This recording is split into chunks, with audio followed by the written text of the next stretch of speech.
Junior বৃত্তি পরীক্ষায় এই ক্যালকুলেটর নেওয়াই যাবে না। এই মডেলটা একদমই নিষেধ। আর এই মডেল নিলে তোমাকে ঢুকতেই দিবে না। আর এই মডেল নিলে তোমার পরীক্ষায় বাতিল হয়ে যেতে পারে। এখন প্রশ্ন হলো, জুনিয়র বৃত্তি পরীক্ষায় তাহলে কোন ক্যালকুলেটর ইউজ করা যাবে? আজকের এই ভিডিওতে আমি শেয়ার করব জুনিয়র বৃত্তি পরীক্ষায় যে ক্যালকুলেটর ব্যবহার করা যাবে। মাধ্যমিক ও উচ্চ মাধ্যমিক শিক্ষা বোর্ড থেকে ক্যালকুলেটর ব্যবহারের কিছু নির্দেশনা দেওয়া হয়েছে। অনুমোদিত ব্র্যান্ড হলো শুধুমাত্র ক্যাসিও। ক্যালকুলেটর ধরন অবশ্যই এটা নন প্রোগ্রামেবল হতে হবে। অনুমোদিত মডেল সংখ্যা নির্দিষ্ট 8টা মডেল। সাধারণ ক্যালকুলেটর সায়েন্টিফিক ছাড়াও যে কোনো সাধারণ ক্যালকুলেটর ব্যবহার করা যাবে। আর এই নির্দেশনা জারি করেছে মাধ্যমিক ও উচ্চ মাধ্যমিক শিক্ষা বোর্ড, যা প্রকাশ হয়েছে গত 22শে ডিসেম্বর।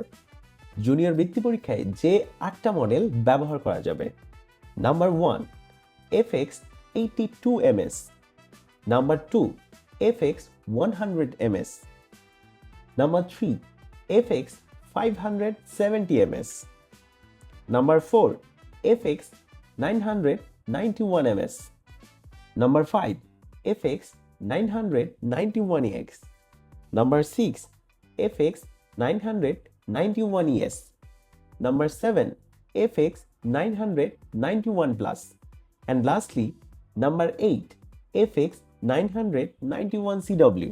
আর এই প্রত্যেকটা ক্যালকুলেটরের ছবি আমি কালেক্ট করেছি ক্যাসিও ওয়েবসাইট থেকে।